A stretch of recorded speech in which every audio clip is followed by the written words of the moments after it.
chứ không phản đây là dư tiêu á. Sống chẳng được sống.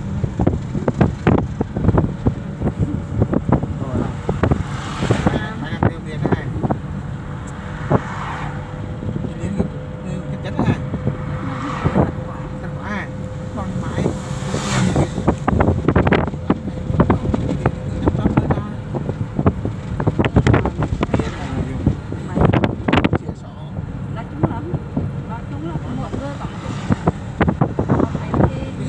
Mình là liếm khiết